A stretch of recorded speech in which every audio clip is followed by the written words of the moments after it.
Ky podcast është prodhim I Onovos. Sot në podcast kemi të ftuar një personazh mjaft interesant, ku shembulli më I mirë që pasioni, devotshmëria dhe teknologjia janë bashkuar së bashku dhe vërtet kanë sjellë rezultate.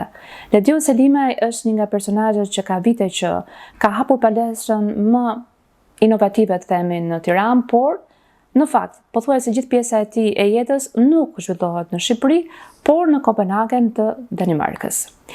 Në profesion, në fakt është inxhinier IT-e dhe inxhinier natë. Prandaj e theksova edhe në fillim që pasioni, disiplina dhe teknologjia janë bërë bashkë. Dhe vërtet ai ka sjellë një risi në tregun shqiptar, jo vetëm në mënyrën se si ai e ka sjellë palestrën e tij dhe frymën që ka brenda tij, por edhe në faktin që aplikacioni I tij Let's Fit është bërë mjaft I njohur sot. Do flasim në fakt, do ndalem në dy tema, pikërisht te Let's Fit dhe te pjesa se si inteligjenca artificiale ka ndërhyrë deri te fitnessi. Duhet ta pranojmë apo është një domosdoshmëri që ndonjëherë duket sikur është trend? Përshëndetje dhe mirë se na erdhe. Shumë faleminderit. Nga Kopenhageni këtu në Shqipëri. Faleminderit që më dhat mundësinë. Faleminderit që na erdhe, Ledion. Dhe doja të dija ta nisim që nga fillimi që marrja me shërbitje, me ushtrime, me palestër, ka qenë qëllimi I jetës tënde apo më shumë ka qenë një pjesë e stilit tënd të jetuarit, të themi? Kur unë tash kam gjysmën e jetës të jetuar në Shqipëri, dy gjysmën e parë, po them gjysmën e dytë në Danimarkë.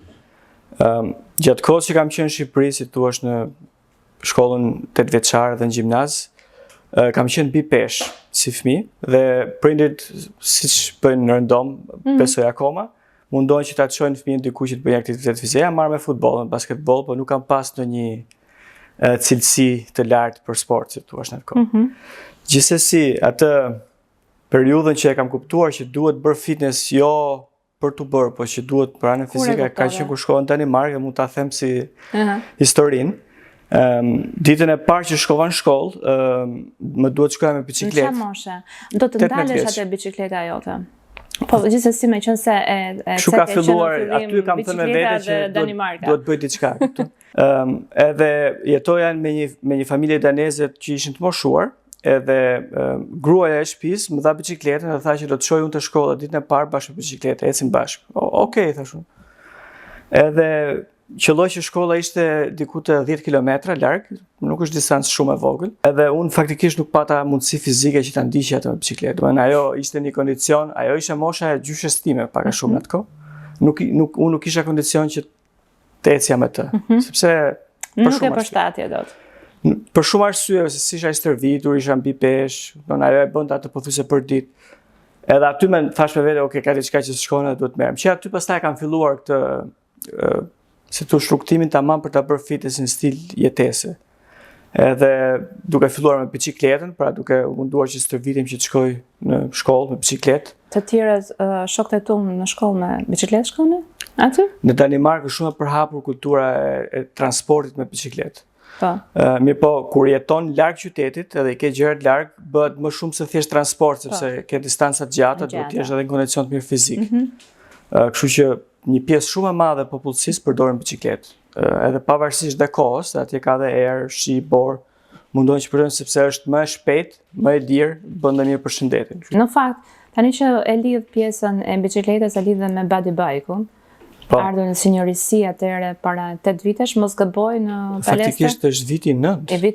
Viti 9 I palestrës dhe ja ku bicikleta përsëri doli si element. Body bike-u është një markë daneze, faktikisht unë e morë sepse e pash tek Ka pasur raste që nuk ishte pamundur që të bëjë bicikletë jashtë me trajnim të gjatë, pra që të bëjë 1 orë, 2 orë, dhe prandaj bëhet indoor cycling ose këtu quhet random spinning, por se spinning është trademark. Indoor cycling është sporti, si thua, I ciklizmit të brendshëm, edhe prandaj shpenzoja shumë kohë dhe brenda duke bërë bicikletë, pikërisht me body bike që është një markë daneze, prandaj e solla edhe këtu markën. Sa vjeç isha kur ika? Sapo kisha mbush 18 vjeç. Sapo kisha mbush 18 vjeç. Si e gjetë veten ti në një vend duket I paqt, duket një vend që qetësia mbi zotëron, por është kaq I paqt dhe vërtet vish nga Shqipëria në një moshë kaq të re. Besoj se komuniteti shqiptar nuk ka qenë shumë, nuk e di se sa mund të jetë numri tani, por para shumë vitesh kanë qenë dhe më të rralla.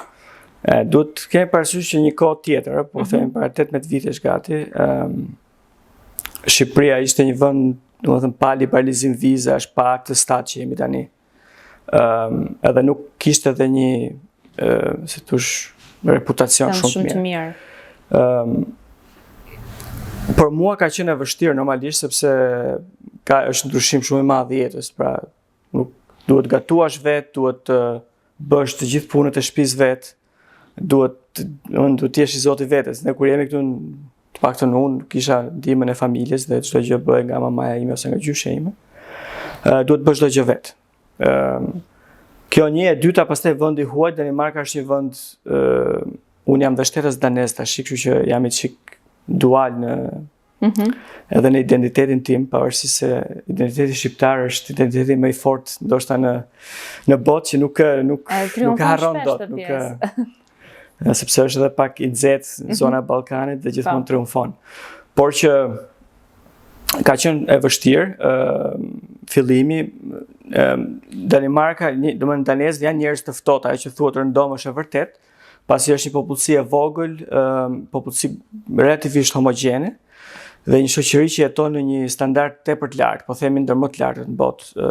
Dhe ata personat që vinë jashtë Danimarkës i shohin pak skeptik, sepse nuk duan që të prishet pikërisht ai rrjeti që kanë krijuar. E ndjeve atë lloj racizmi, të themi? Ndjeshe? Apo nuk e njeh fare Shqipërinë? Unë nuk është se e kam ndier shumë, duke qenë se kam qenë si të shko kurrë dhe jam fokusuar tek studimet, tek puna e këto. Ata e bëjnë të dallim të një personi që vjen aty, paguan taksat, kjo është gjë shumë e rëndësishme. Pra si kosa paguan taksat në Danimarkë, okay. Po që ja bëjnë dallimin e personit normalisht. Ka pas raste të ndryshme të cilën ndihet, duhet ta them, domethënë se është e vërtetë edhe është një problem pak a shumë social. Sot e ke kaluar, besoj. E kam kaluar, por që e kam kaluar për shkak të personit që jam, të aftësisë edhe gjërave që kam bërë, edhe fokusit që kam pasur, kupton? Po që ka vështirësitë e veta, pikërisht se është një vend i vogël me një standard lart që kur të integrohesh të duhet të punosh ekstra. Pastaj është fenomeni i gjuhës, atje të gjithë flasin anglisht, nuk është problem. Komunikimi, po folja e danishtes është një komponent shumë i rëndësishëm që tregon te integrimi në shoqëri. Edhe prandaj, edhe në momentin që kam filluar të komunikoj me gjuhën, edhe ajo ka shumë gjëra pozitive. Patjetër që t'jep edhe më dorë, edhe më në komunikimin qoftë të përditshëm, po dhe atë profesional. Nise studimet për çfarë në atëherë? Unë studiova për IT. Atëherë, domethënë tani ma nda pak të pjesën inxhinier IT dhe inxhinier nafta. Në atë periudhë, domethënë pak a shumë të gjithë studimet që kishin bënë me kompjutra quheshin studime IT. Sot janë të ndarë në kaq shumë disiplina, duke filluar që nga IT-ja e kuptimit të hardware-it, pra ose digital electronics, deri tek data, deri tek artificial intelligence, janë tek të veçanta në universitet. Në atë kohë ka qenë IT që pak a shumë përmblidhte. Përmblidhet të gjitha. Dhe ka qenë inteligjencën artificiale unë mbaj mend, përdori si koncept në kohën kur unë mbarova studimet bachelor dhe ishte shumë abstrakt në kuptimin që thjesht kishte lexoje disa papers ose disa studime që bëshin atë kohë që nuk funksiononte shumë mirë, ishte akoma i pa maturuar, pa zhvilluar siç është sot. Për IT, për shkak se, domethënë, në atë periudhë IT-ja ishte diçka e rëndësishme dhe me idenë që do kem një profesion të mirë dhe një të ardhur të mirë. Edhe mora një bursë faktikisht nga shteti danez si një shtetas jashtë Bashkimit Evropian për të shkuar për studiuar në këtë program që Danimarka kishte nevojë për inxhinier. Mbasi mbarova studimet aty, pastaj fillova punën në kompaninë nga më të mëdha daneze që quhet Maersk, që linja e biznesit kryesore është shipping, faktikisht është një kompani që ka më shumë se 20% të marketit global të shipping me anije, pra për transportin e kontenerëve nëpërmes detit. Edhe aty fillova në kompaninë që ata kishin për naftë, pra kishin edhe një sektor nafte, që merreshin me nxjerrjen e naftës direkt nga fushat e naftës në detin e veriut dhe në shumë vende të botës, në 7 ose 8 vende të botës. Edhe unë jam person që gjërat që i bëj i futem shumë thellë dhe mundohem që ti studioj deri në detaj, në thellësi. Edhe si thosh, Më pëlqeu shumë kjo shkenca e naftës dhe prandaj edhe me suportin e kompanisë, menaxheri më dha mundësi që ta bëja studimin e masterit në naftë edhe sponsorizuar për tyre, prandaj e bëra. Po duhet të them që ka qenë një nga gjërat më të vështira që kam bërë, sepse do të bëja punën e plot edhe shkollën mbi punën. Edhe prandaj më është dashur 5 vjet që ta bëj masterin. Edhe nuk në ato 5 vjet, si thosh, nuk kam bërë pushime verore ose gjëra të tjera, se çdo kohë që kisha jashtë punës do të merresha me studim. Edhe studimin e kisha se shkenca e industrisë naftës është shumë komplekse, edhe përfshin shumë disiplina shkencore, fizik, kimi, matematik, e shumë disiplinë gjeologji. Edhe unë nuk kisha fare background nga këto. Backgroundi im ishte teknik edhe data dhe të dhëna dhe sisteme, kështu që ka qenë tepër e vështirë. E ke menduar ndonjëherë që mund ndryshosh profesion të merresh? Po, faktikisht e kam ndryshuar, se nuk është se merrem më me zonën e naftës, se unë punoj me të dhënat dhe me inteligjencën artificiale. Faktikisht gjatë gjithë karrierës time, që është gati më shumë se 13 vjet tani, në disa kompani në Danimark, jam marrë vetëm me të dhëna dhe me data dhe me sisteme. Pavarësisht se edukimin e masterit e bëra, arsyeja pse e lash si tush këtë, sepse Danimarka si vend e ka përqafuar shumë këtë climate change dhe të bërit të green transition që quhet, pra të ndryshimit në energjinë e rinovueshme, dhe industria e naftës është pothuajse inekzistente në Danimark. Edhe kompania që unë isha ushit në një kompani tjetër. Edhe karriera në Danimark si inxhinier nafte ishte inekzistente. Edhe programet në universitet që kishin për industrinë e naftës janë të gjitha të mbyllura, nuk kam mundësi që studiosh si inxhinier naftë. Po, pavarësisht shkenca dhe gjithçka që është mbrapa si nxirret nafta është me të vërtetë shumë interesante dhe përdoret për gjëra të tjera. Tani për shembull fushat e naftës ku është mbaruar nafta, është nxjerrur e gjitha, përdoren tani për të futur CO2 ose dioksid karboni, që kthehet si gaz dhe futet, është një mënyrë për ta mbajtur storage. Duket që e ke pasion ende. Kam dhe mund të flas për një kohë shumë gjatë. Si unë jam marrë me data dhe me dhëna. Tek ajo që ne duam të sjellim këtë faktin që në gjithë këto përvoja personale dhe profesionale, ti ke zgjedhur përsëri të mbetesh besnik i pasionit tënd për pushtruarit, të qenit sa më shëndetshëm. Edhe pse sot të shoh që ke ndryshuar pak pesh, sot besoj se more vesh që je bërë baba. Kjo është arsye. Kjo është arsye. Po mirë të pas ka lënë çik bark, pra. Kjo që ka qenë një arsye shumë e bukur në fakt, sepse ti je prind, besoj se ka ndryshuar dhe rolet e tua. Patjetër. Është arsye, po them, shumë e mirë që të sakrifikoj nga vetja për të qëndruar. Dhe ke bërë edhe babaj me kohë të plot.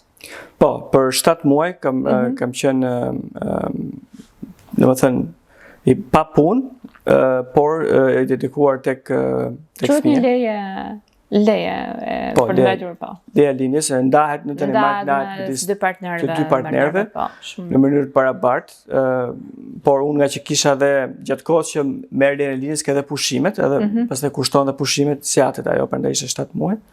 Po që kohë me të vërtet shumë e bukur, edhe që kur çdo ditë që kalonte thoya që duhet ta shfrytëzoj në maksimum, se e di që s'do kthehet më ajo kohë. Që kam shijuar shumë, po që nuk kam pasur mundësi të ushtrohem në asnjë lloj forme. E dedikuar totalisht fëmijës? Jam dedikuar shumë, normalisht kam pas edhe ndihmën patjetër, por që edhe nga ana psikologjike dhe nga ana e kohës është shumë e vështirë që ta gjesh, sepse e gjithkohë në shërbim. Mendoj që e ke kërkuar vetes këtë pjesë. Dua që patjetër të kem 24 orëshin time me fëmijën. Po, e vërtet. Kështu që pothuajse nuk jam trajnuar fare dhe ka qenë periudhë pak e çuditshme, se unë në 12 vitet e fundit, po them, nuk mbaj mend që kem pasur një periudhë aq të gjatë pa u trajnuar fare. Tani, na fol pikërisht për pjesën e sportit, për pjesën e palestrës, për pjesën e biçikletës, që vërtet futet brenda disiplinës për të qenë i shëndetshëm, për të bërë një jetë sa më aktive.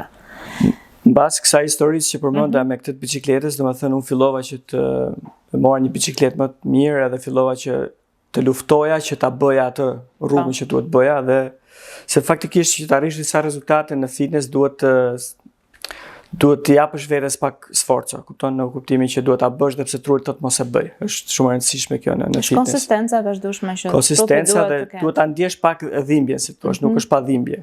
Çdo rezultat nuk vjen pa dhimbje. Edhe fillova të bësha goxha mirë, domethënë. Më pëlqeu rezultati që mora, qoftë fizik, qoftë edhe performanca, se tani e bëja, pastaj e bëja për 1 orë apo për 55 minuta apo për 40 minuta. Kur fillova punën e parë që përmenda në industrinë e naftës, aty kushtet ishin shumë të mira, edhe kishte edhe palestër brenda vendit të punës, edhe lejohej që gjatë kohës punës shkoheshe të ushtroheshe, merrje pushim, domethënë. Normalisht jo 2 orë, po gjysore, 45 minuta. E dedikoj vetes. Edhe aty pastaj u formzova akoma më shumë dhe për anën e trajnimit funksional, edhe të peshave të lira që përdorem. Edhe pak a shumë dhe koncepti palestrës që unë kam sjellë te Elite Sporting Club është eksaktësisht ai koncept që ka qenë tek palestra e kompanisë, për një palestër jo shumë e madhe nish ku secili ka vendin e dur dhe mund të bëjë gjëra të ndryshme pikërisht për të marrë trupin në formë. E pastaj, domethënë si trajner personal kam bërë kurse të ndryshme nga organizata të certifikuara si trajner personal, si trajner i grupit, pra se ka disa ndryshime lidhës personal në grup, si dietist, fitnessi, nutricionist, si indoor cycling, pra instruktor i spinning ose ciklistit të brendshëm, si dhe pastaj crossfiti që pati një periudhë atëherë që ishte shumë i përhapur, tani ka një disiplinë tjetër që quhet Hyrox, që është pak më e përhapur, që është pak më demokrate, si thua, që ka më shumë njerëz që mund ta bëjnë. Edhe, domethënë gjatë gjithë kësaj periudhe unë kam pasur punën në zyrë, por kam pasur edhe disa orë si trajner personal edhe grupi, pikërisht te këto kompanitë ndryshme që shkoja dhe jepja mësim. Përveç saj kam bërë dhe podcastin Fitship gjatë Covidit bashkë me vllajën tim, i cili tani për momentin është në një pauzë podcasti se ka shumë angazhime. Dhe para disa vitesh pata idenë për të bërë aplikacionin. Edhe ideja e aplikacionit lindi sepse aplikacioni Let's Fit, sepse unë për më shumë se një dekadë që jepja mësim, një nga principet e mia është që gjithmonë të bëj një program të variushëm dhe të ndryshëm ndaj personave që vinë te klasa ime. Sepse ajo e kam parë që është një motivues shumë i fortë për njerëzit që të vinë. Sepse ardhen në palestër është problemi më i madh.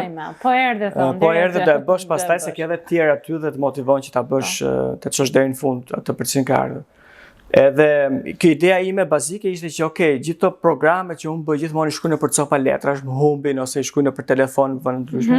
Doja të bëj një database që t'i fusja të gjitha këto programe dhe të kem mundësi që çdo person në bazë të disa filtrave ose parametra, për shembull si ndihem sot, sa kohë kam dispozicion, çfarë pajisje kam, kem mundësi të bëj një nga këto programet që njerëzit i kanë qef. Edhe kjo ishte ideja bazike. Gjithë ideja e Let's Fitit kjo është që ti kur shkon te Let's Fiti, jep disa inpute, për shembull si ndihesh, të dhënat personale, besoj. Të dhënat personale jep që në fillim, që janë për shembull edhe çfarë qëllimi keti nga fitnessi, edhe të dhënat fiziologjike, pesha, gjatësia këto. Edhe disa, nëse je regjistruar për një event për gjysmë maraton ose për një kompeticion crossfit ose gjëra të tilla, merren parasysh. Por kur futesh te aplikacioni, pra ke thjesht një faqe të bardhë edhe pastaj thua duhet bëj një program, çfarë programi do biçiklet, do vrap brenda apo do trajnim funksional? Ky aplikacion duhet patjetër që të jetë i shoqëruar dhe në palestër apo ky aplikacion mund ta bësh kudo që ndodhesh, edhe në shtëpi. Sepse një nga filtrat është që unë nuk kam pajisje dhe jam në shtëpi. Dhe i ke edhe mundësinë e kësaj që ti mund të zgjedhësh aty se ku mund ta bësh. Dhe programi të vjen i strukturuar në bazë të këtyre inputeve që ti ke dhënë, edhe me video instruktuese për ushtrimet e ndryshme që ka programi. Me shumë funksionalitete të tjera pastaj që mund të ndryshosh një program që është shumë i vështirë për ty, mund të largosh sa kaloria xhove nga programi, e tjera. Dhe ka ecur? Domethënë është mirë pritur? Është mirë pritur. Besoj jo vetëm nga shqiptarët, besoj se edhe për tregun e ndërtuar. Aplikacioni është në Apple Store dhe në Google Play dhe është për një treg global. Vitin e kaluar aplikacioni mori dhe suportin e grantit të Ministrisë së Inovacionit të sipërmarrjes këtu në Shqipëri, e cila më ndihmoi që ta zhvilloj akoma më shumë. Fokusin duke qenë që jam, si thua, fitnessi po dhe ana e teknologjisë, domethënë jam marrë shumë të dyja bashkë me zhvillimin akoma teknologjisë, që një nga gjërat kryesore që kemi parë është integrimi i inteligjencës artificiale në tek aplikacioni. Dhe arsyeja është sepse unë jam marrë tek banka që punoj aktualisht me sisteme të zhvillimit të inteligjencës artificiale që i shërben miliona njerëzve. Edhe i di problemet që ka përdorimi i teknologjisë, edhe e di që nuk mund të jap 100% akses inteligjencës artificiale që të bëjë diçka për njerëzit, pa duhet të ketë gjithmonë një check ose një person që të kontrolloj outputet. Edhe prandaj për këtë kam punuar që programet mund të jenë pa limit, pra një numër infinit programesh, që unë vetëm si person nuk i bëj dot. Kështu që në mendimin e inteligjencës artificiale, duke punuar të dy bashkë, mund të ashtoj databazën e programeve, duke ruajtur atë stil dhe atë cilësi që unë dua, sepse instruktoj unë inteligjencën artificiale, por dhe duke kontrolluar outputet që ai jep, sepse dim që outputet nuk janë gjithmonë 100% sakta. Në pamje të parë duket sikur është një gjë jashtëzakonshme, kur mendojmë kështu, këtë pjesën e inteligjencës artificiale ashtu siç po hopet aty vitën përpara dukeshin siç ishin. E ndihmon apo e rrezikon marrëdhënien ndërmjet një trajneri, një instruktori palestre dhe një klienti? Pa dyshim që e ndihmon, por me shumë pore nga mbrapa që duhet t'i kemi parasysh. Po e zëm sikur nuk ekziston inteligjencë artificiale, një person do shkojë të trajnohet te një trajner personal, se ideja e sfitit është që trajneri personal e ke në xhep, te telefoni jot. Edhe trajnerët nuk janë gjithë mirë. Ka trajnerë që thonë gjëra të sakta, ka trajnerë që bën gjëra të sakta, ka trajnerë që janë shumë të mirë. Është e njëjta gjë dhe me inteligjencën artificiale, jo çdo gjë që ti merr nga aty është 100% e saktë. 100% e saktë. Kjo është ajo gjë që duhet kemi parasysh në përdorimin e saj. Por që patjetër që ndihmon. Në punën time që jam marrë me teknologji, siç thash për më shumë se një dekadë, më shumë se 13 vite. Ka pasur punë që unë më duheshte ditë t'i bëja për sa i përket mënyrës si punoja me programe me të dhëna. Tani me orë unë bëj punë që më përpara më duheshin javë. Ka ulur orën, redukton. Ka reduktuar shumë kohën e bërjes së gjërave, por deri në një farë mënyrë edhe cilësinë, se një person që ulet dhe bën një gjë, gjithmonë i shpëton diçka, se kapaciteti trurit ka një lloj limiti. Për shembull, mund të bësh 7 gjëra ose 10 gjëra në njësinë e kohës, ndërsa inteligjenca artificiale mund të japësh të bëj 1000 gjëra në njësinë e kohës. Pra ka një benefit pa parë për sa i përket produktivitetit. Deri diku dhe cilësi, siç thash, po ajo ka nisur të praktikohet, shihet si një domosdoshmëri në jetën e tyre? Po, Danimarka është një nga vendet që ka adaptim shumë të lartë të inteligjencës artificiale. Digitalizimi në shoqëri është shumë i lartë, pra të gjitha shërbimet janë digjitale. Pagesat për shembull, që po themi nuk ekziston keshi. Ende kemi keshin. Po, kështu që në atë aspekt adaptioni është shumë i lartë. Në fushën e fitnessit, unë e shoh pak si ajo që po bëjmë me Let's Fit, pak si jemi si pioner, sepse nuk shoh që të ketë shumë aktivitet në këtë sferë. Si shikon ti nga larg Shqipërinë në këtë aspekt? E teknologjisë? Të teknologjisë lidhur me fitnessin. Po, siç e thash, është pak një sens, siç e mban mend ti te palestra ne patëm një website që të rezervosh klasën ku shkon, edhe ajo sot duket shumë e thjeshtë. Atëherë na duket ajo voçë ishte kjo. Si kjo të rezervojmë neve online. Më prish punë ose më shton kohë, ndërkohë që ajo ka një arsye për të bërë më eficient procesin. Nuk e shoh si diçka që është e zhvilluar për momentin në Shqipëri, po dua të them që në Shqipëri është pak paradoksale sepse ka shumë talent, mendoj, edhe të rinj që duan ta zhvillojnë teknologjinë. Po që pastaj që ta zhvillosh teknologjinë, ta çosh që të zgjidhë një problem real, aty është ngërç implementimi i saj. Si do t'i lidhësh të gjithë ato nyjet bashkë ta plotësosh gjën. Ajo është problemi. Po që edhe po ta shoh dhe më gjerë, nuk është se është shumë i përhapur. Me njerëzit që kam folur rëndom kur i kam pitch aplikacionin, thonë që unë thjesht mund të shkoj në ChatGPT edhe ti them të më jepi program, po nuk është aq e kollajt, sepse ai programi është shumë i përgjithshëm, pra të njëjtin program mund t'ia japi të gjithëve që kanë thënë tjetër gjë. Gjithë ideja e Let's Fitit është personalizimi në një nivel shumë të ulët tek për ty. Pra se ne marrim rreth 16 të dhëna të ndryshme rreth personit që e përdorin për të bërë programin. E pastaj edhe në bazë të programeve që personi bën dhe të rating që japim, pra sa yje japim 1 deri në 5, përdorim prap jo tamam inteligjencë artificiale, por thuhet më shumë machine learning ose të mësuarit makinerik që mëson tek starset që ti ke dhënë programe dhe mundohet të t'japi programe që i ngjajnë atyre që ti ke pëlqyer më shumë. Me algoritëm, një lloj si Amazon dhe Netflix që ty të rekomandon. Rekomandime të ndryshme. Edhe atë të së njëjtës linja ma. Të ndryshme, po të së njëjtës linjë. Po. Edhe kjo bëhet sepse pra faza e parë është ndërtimi i databazës të madhe që unë po e bëj. Kur ke databazën e madhe, pastaj ke përdoruesit që t'japin më shumë data nga përdorimi, këto të dyja bashkë mund të lidhesh dhe të bësh këtë mësimin makinerik akoma më inteligjent dhe më të personalizuar. Dhe nesët vetë, si janë si natyra? Janë natyra sportive? Po, shumë E sportiv. duan këtë pjesën e jetës së shëndetshme, të ushqyerit mirë, dhe një gjë që jam kurioze, tu je në shtëpinë e suplementeve, te Onovo. Si janë në lidhje ata në raport me integratorët, me suplementet? I përdorin? Po, përdoren suplemente, po ta filloj nga pyetja e parë, po janë një popullsi shumë aktive. Janë aktive. Edhe po të shikosh domethënë edhe numrin e njerëzve që kanë një abonim në palestër, lexova disa statistika që rreth 30% e popullsisë kanë një abonim aktiv në palestër. I popullsisë aktive. Aktive. Është një numër shumë i lartë po ta krahasosh me pjesën tjetër të Europës ose të botës. Edhe Që mosha më lartë më thuash cila më është? që shkojnë palestër, unë kam parë në palestër dhe 80 plus. E këtë e them me binet plot. Faktikisht personat e moshuar duhet shkojnë më shumë palestër se personat e rinj, sepse ata kanë më shumë nevojë të mbajnë muskujt aktiv. Aktiv. Sepse muskuli atrofizohet me kalimin e moshës.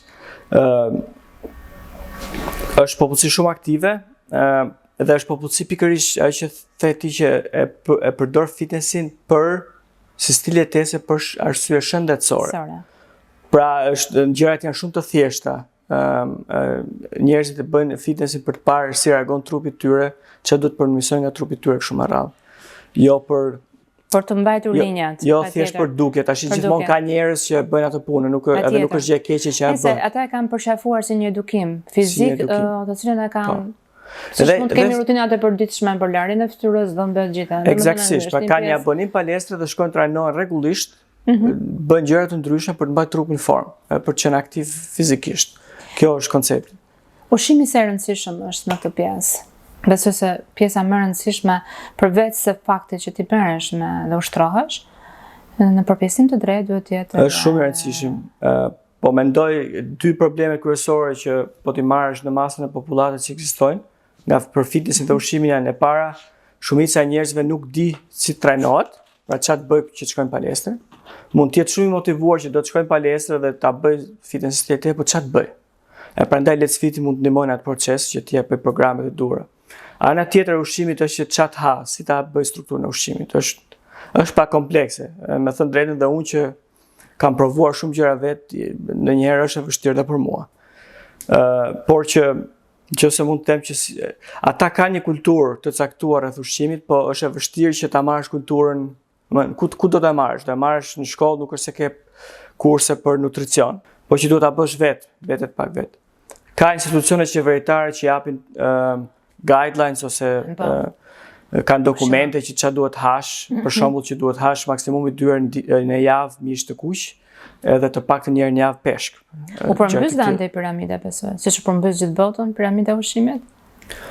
Në ç'kuptim? Karbohidratet në lidhje me proteinat që vendosë piramida. Ato e kanë munduar ta bëjnë të thjeshtë në aspektin që çfarë lloj frutash, perimesh dhe mishash të hash, sesa në nivel kalorifik. Po që për rënien është pak në anën tjetër, paradoksale është më thjeshtë. Një person që do të bjerë peshk, thjesht do të hajë më pak kalori se çmerr. Edhe do të bjerë peshk. Pa shkuar fare në palestër, thjesht përmes ushqimit. Për mua, për shembull, siç thash, ka qenë e vështirë, po ajo që kam bërë, edhe mund ta them edhe tani, po që më përpara që e kam provuar, është që bëj një lloj regjimi dhe bëj disa rregulla që mundon të ndjek maksimalisht. Po, për shembull, unë bëj këtë intermittent fasting që quhet që ha vetëm në një har kohor gjatë ditës. Ajo më ndihmon dhe nga ana psikologjike, se them nga kjo orëtar nuk do ha fare dhe s'ka rëndësi, nuk kam çfarë mendoj më. Dhe ha nga ora 11 e drekës ose mëngjesit deri në orën 7 pasdite. Vetëm në këtë periudhë mund të ha. Kjo është gjëja e parë. Gjëja e dytë është që çat ha. Është shumë e rëndësishme që në një vakt mos hash shumë. Pra po e ndjeve ushqimin bark, mbas vaktit që ke ngënë, tregon që ke ngërë shumë. Ngrënia shumë ka probleme sepse fillon procesi tretjes. Fillon procesi tjetër dhe trupi nuk do ketë kohën e nevojshme që ta tresi gjithë masën që ti ke ngrënë dhe ajo pjesë që nuk tretet do shndrohet në yndyrë. Edhe në dhjam, të padëshirueshëm.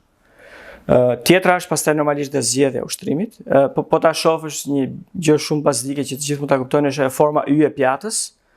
Pra, po ta ndash pjatën në 3 pjesë, njërën pjesë e ke karbohidrate, njërën pjesë e ke yndyrë, njërën pjesë e ke proteinë, pak a shumë. Po. Cilat janë ushqimet që mund të marrin proteinë janë mishat, aty pastaj do zgjedhësh. Më mirë është të zgjedhësh misha që janë pa yndyrë, që është mishi i pulës zakonisht. Dhe peshku është burim proteine shumë mirë, pastaj ke peshk me yndyrë dhe pa yndyrë, për shembull salmoni është peshk me yndyrë, pa ajo është yndyrë e mirë. Ke dhe peshk pa yndyrë shtrofta. Jo, ne kaq salmonin. Fal? Keni fatin ju ta keni thënë. Salmoni është faktikisht problematik se kanë dalë probleme edhe me farmat e salmonit dhe që nuk ushqen siç duhet, kështu që edhe unë për shembull jam shumë mundon të marr salmon që është kontrolluar. Pra te kjo forma e ys që ke mishin, ke karbohidratet dhe aty pastaj zgjedhja që ti bën. Çfarë karbohidrat dash? Mirë është mos hash bukë. Mirë është hash për shumë oriz, po ke variante edhe më të mira se orizi, po shkosh te quinoa ose bulguri, që kanë akoma më pak karbohidrate komplekse. E pastaj kemi edhe zarzavate që kanë karbohidrate. Ke edhe yndyrnat. Yndyrnat mundohet të zgjedhësh që janë më të shëndetshme, për shembull djathi ka yndyrë. Edhe prandaj mirë është që do të hash djath, se është yndyrë, trupi ka nevojë për yndyrë, po sasia. Aty pastaj ke të sasia. Gjithë më duket te porcionet, te pjesa e sasisë konsumuar. Si rregull ose rule of thumb ose si rregull përdoret që gjërat që kanë shumë kalori dhe që kanë edhe yndyrë të lartë, mos hash më shumë se 60 gram. Pra po të marrësh shumë edhe cashews ose peanuts në një vakt, që si snacks që i merr, jo më shumë se 60 gram një herë në ditë. Mund ta ndash në 2-3 dieta për një ditë. 60 gram. 60 gram. Rekomandohet që jo më shumë se 60 gram në ditë. Në ditë. Këto lloj ushqimesh. Kështu që këto lloj rregullash, domethënë pak a shumë mundohet të ndjekum, për shembull edhe nuk mund, domethënë sheqeri është absolutisht. Sheqeri është armiku më i madh, sepse sheqeri është nuk është një nutrient, ky është problemi. Pra trupi i njeriu nuk ka asnjë benefit. Por thua sheqeri, më fal që të ndërpreva, e ke në lidhje me sheqerin kur ti e konsumon në çaj, në kafe, apo tek ëmbëlsirat? Të dyja, sheqeri i shtuar. Kjo është koncepti i sheqerit të shtuar, pra kur ti hedh sheqer në diçka i sheqeri i shtuar. Sheqeri që kanë vetë frutat është okay dhe ai është në një lloj mase, pra nuk mund të hash 10 fruta në ditë sepse prap do kesh më shumë sheqer se çdo. Faktikisht rekomandohet të maksimumi 2 fruta në ditë. Sheqeri nuk ka si benefit për trupin e njeriut. Ndjen benefitin që ti dukesh sikur je pak më energjik në momentin që ti e konsumon atë, por që benefit nga ana nutricionale nuk ka. Prandaj po ta evitosh fare jemi prap okay, po është psikologjike në trurin tonë se nuk e kemi pasur sheqerin që po ne kemi atë shprehje na rën sheqeri. Çokoladë. Rënia e sheqerit nuk ha nga që nuk ka sheqer. Nuk shkaktoj nga që nuk ka sheqer, shkaktoj nga që nuk ka fare. Nëse ti nuk ha për një kohë shumë të gjatë, trupi do i ketë mbaruar të gjithë nutricionet, rezervat edhe pastaj do mundohet të gjithë marrë ushqim. Edhe futet e depozitat e yndyrës, prandaj ndihesh më i lodhur dhe kështu. Përveç vakteve që ha, unë ha 2 vakte në ditë, pra njërin në orën 11 e njërin nga ora 6, ha dhe snacks. Pra kur jam i uritur, zakonisht çdo 2 orë. Mbasi kam ngrënë. Ato snackset pastaj mund të jenë diçka që ta mbajnë trupin në formë dhe ato zgjidhen, është një mollë ose një banan, një frut, ose një cracker me pak peanut butter ose kështu lloj gjërash që ta mbash në formë, po dhe ato me zgjedhje. Një gjë tjetër që ndihmon nga ana psikologjike është lista me këto ushqimet e dëshiruara, po themi. E nga ana tjetër un kam edhe këto cheat day, pra ditët ku mund të ha çfarë dua. Pra them që Shtuna e diela. Vetëm me shtuna, për mua është vetëm me shtuna dhe e kam bërë, kur kam qenë më i ri, e kam pas bërë çdo një herë në javë, tani e bëj çdo 2 javë se është metabolizmi ngadalësohet. Po me pijet me gaz dhe me alkool, si jeni andaj? Jam në detox të plot me unë personalisht me kolën, unë e kam shumë qejf Coca-Colën. Edhe kam disa muaj tani që nuk kam ashtu fare. Thash ta provoj një detoxin. E dua shumë, po që nuk bën mirë. Gjatë gjithë ti regjimi ushqimor themi tënde, ne shoqëron ti me suplemente dhe integrator? Ka ndonjë që patjetër që ka, por që çfarë përdor ti më shumë dhe më shpesh? Proteina është bazike, por edhe vitaminat atje duke qenë që s'ka dhe diellë. D janë besoj. Vitamina D shumë e rëndësishme, por edhe magnezi dhe zinku. Përdoren si suplemente. Për pjesën e muskujve dhe për pjesën e... Pikërisht. Rikthehemi edhe një herë te pjesa e inteligjencës artificiale dhe të Leads Fit. Kush mund ta gjej veten aty? Te licëvit. Çdo njeri. Çdo njeri. Po. Një nga Nuk ka kufi moshe. Jo, një nga parametrat kur bën ato onboarding që quhet ose regjistrimin, ke dhe moshën dhe mosha fillon nga më duket se është nga 14 vjeç deri në 70 plus vjeç. Çdo njeri e gjen veten e vet. Pavarësisht qëllimit që ka, pavarësisht sa peshon, pavarësisht Ky është një abonim një vjeçar? Abonimet janë të ndryshme në bazë të muaj parë paketave që është falas si trial për provë, pastaj ke mujore, 3 mujore dhe 1 vjeçar. Let's Fitin tani po e zhvillojmë që të jetë dhe të përdorësh dhe një trajner përmes Let's Fitit. Pra, ke inteligjencë artificiale që e bën vetë programin, por ti nëse ke kontakt me një trajner, mundesh që trajneri të ta zgjedhë programin qoftë nga inteligjenca artificiale ose ta ndërtoj vetë tek aplikacioni vetë në bazë të strukturës që aplikacioni ka ndërtuar dhe t'ia japi klientit dhe ta ndjeki klientin pastaj përmes aplikacionit, duke parë a e ka bërë klienti programin apo jo, sa kalori ka harxuar, sa rating ka dhënë dhe çfarë feedbacku ka dhënë klienti për programin. Jeni në kontakt të vazhdueshëm me personat që kanë ushtrohen? Jo, është e pamundur se është e pamundur, ë? Është, por kemi të gjitha të dhënat i mbledhim dhe bëjmë analizë dhe i përdorim për qoftë për statistikat tuaja, qoftë edhe për përmirësimet funksione të reja ose për probleme që mund të ketë kështu më radhë. Shqipërinë aktualisht si e shikon në lidhje me këto disiplina të reja që kanë dalë, me pjesën e të marrit me veten, të ushtruarit, palestrat? Po shoh që ka një rritje të kulturës fitnessit, në përgjithësi, po ta krahasoj sidoqë me fillimet e palestrës, Alice Sporting Club, është pozitive goxha. Je në kontakt me hyrjet e reja, me zhvillimet e reja në fushën e fitnessit? Patjetër, jam shumë në kontakt edhe arsyeja pse po investoj ka shumë ke Let's Fiti edhe pse thoshe dua Let's Fitin është sepse e shoh që trendi i ardhshëm i fitnessit është kjo që quhet hyper personalization, pra personalizimi hyper, duke përdor të dhënat të teknologjinë një stad tjetër. Po. Mos harroni që ne kemi edhe ora smart tani, janë duke ardhur edhe syzet smart.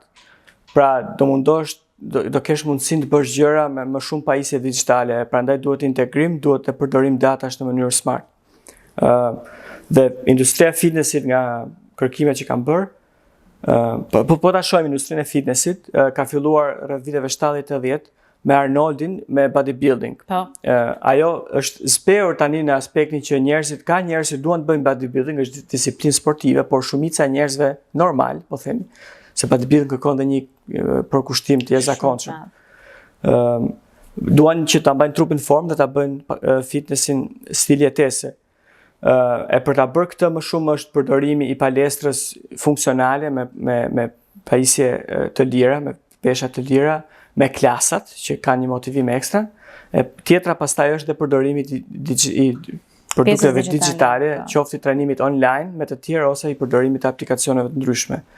Dhe kjo është thosh dhe ardhmja në fitness, ku kam parë që rreth 1/4 e industrisë fitnessit do jetë thjesht produkte digjitale rreth fitnessit. 1/4 e marketit global të fitnessit që kthehet në disa duket diku më shumë se $100 bilion. Kështu që kjo është ardhmja, prandaj ndihem se tush i motivuar sepse ndjej që jam në atë fazë të historisë që është momentin e duhur.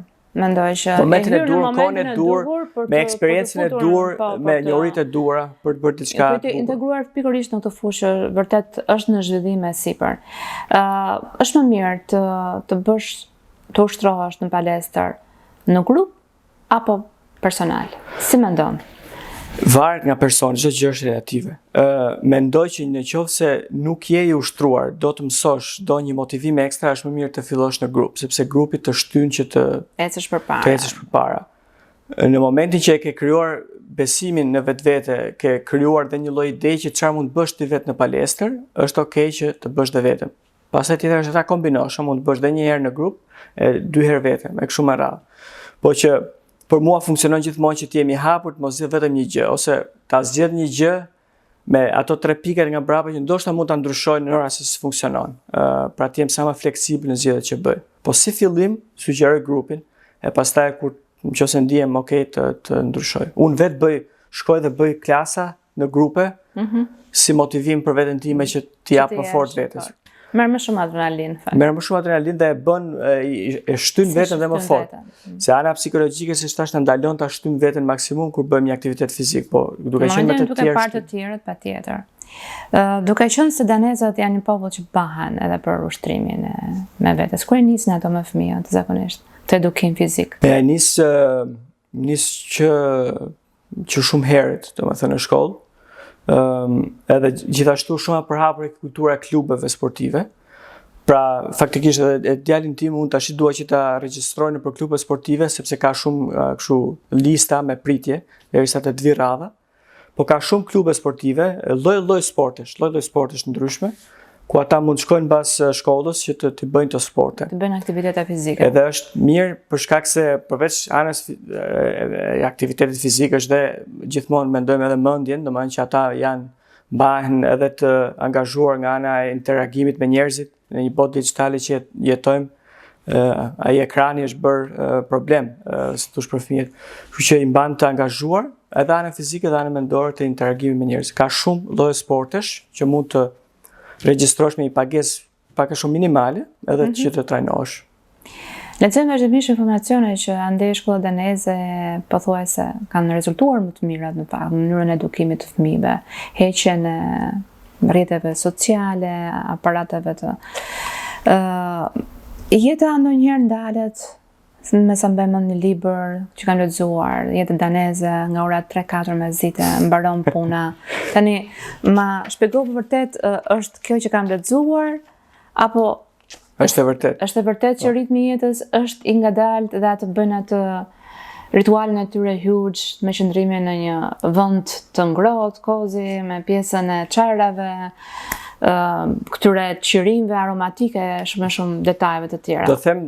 Mund të them që nuk është i ngadalt, por është fleksibël përsa i përket intensitetit gjatë ditës, pra nuk është shablon ose nuk është statike. Kjo është të qenit fleksibël është diçka shumë e rëndësishme për kulturën daneze, në çdo gjë që bën jetë, duke përfshirë edhe punën. Për shembull, fëmijët çohen në çerdhe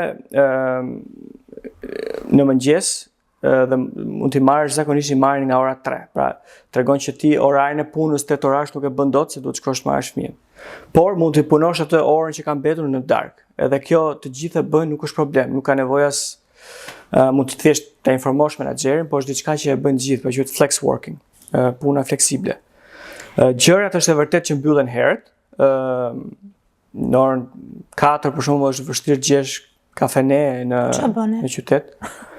Njerëzit shkojnë në... Se për ne shqiptarët është kështu. Është imagjinueshme. Është e vërtetë. Mos gjej furrën bukës hapur, mos gjej lokal hapur të pi kafe. Domethënë, ka disa që nuk është se s'ka fare, ka disa, por shumica janë të mbyllura. Njerëzit kanë rutinën që domethënë shkojnë në shtëpi, bëjnë ushqen, bëjnë gjërat e tyre në shtëpi, darka hahet shumë herët, pra hahet 6-7 kanë mbaruar. Komplet puna e darkës. E pastaj koha mbetur në darkë për shembull përdoret për si thash për punë, për të përgatitur për ditën e nesërme. Kultura e kafes është shumë e lartë.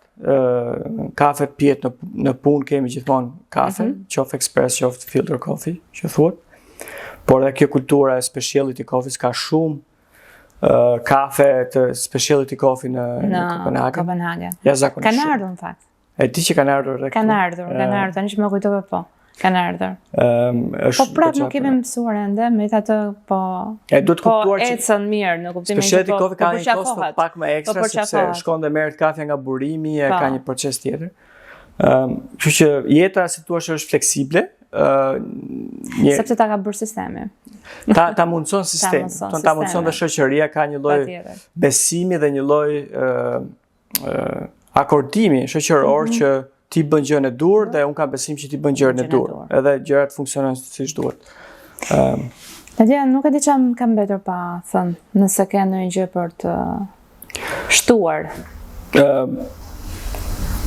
Për Let's Fit-in, ajo që mund të shtoj është domethënë që është tamam ai ndërthurja e pasionit që për fitnessin, që për teknologjinë. Edhe me të vërtet mendoj që është e ardhma dhe është diçka që ndihmon çdo njeri. Edhe jam shumë i motivuar domethënë që ta çoj përpara këtë projekt. Jam e sigurt që do të çosh, siç e ke çuar gjithë gjërat, në fakt, po thëm kjo në kuptimin që duket sikur tani na duket shumë gjë që s'na i thith truri, tamam, nuk është se jemi mësuar, ende duhet kohë adaptimi për këtë lloj gjëje. Kështu që patjetër që bëj kohë. Jam e sigurt që ndoshta brezat ata që janë vërtet në pjesën e teknologjisë që prekin çdo ditë më shumë, do ta përqafojnë me njëherë këtë lloj stili. Të falenderoj shumë, në fakt, ne kemi një dhuratë që gjithmonë ka lidhje me shëndetin dhe me prandaj të preka pak pjesën e suplementeve, integratorët, se sa të rëndësishëm janë andej në jetën tuaj. Është integratori i cili ka lidhje me procesin e tretjes dhe me fryrjen e barkut, përmirëson stilin e jetës, eliminon erat e këqija të gojës, është mjaft i mirë. Shumë faleminderit. Pikërisht nga Onovo, unë nuk di ç'të them më shumë, por jam e kënaqur sepse i prekëm të dyja botot, pjesën të falenderoj për shijen daneze që na sove dhe për gjithë atë kalim futurist që duket për momentin, por që jam e sigurt që do kthehet në realitet. Faleminderit shumë që na ndoqët dhe ju lutem na shkruani vazhdimisht për të gjitha pyetjet tuaja apo temat që keni.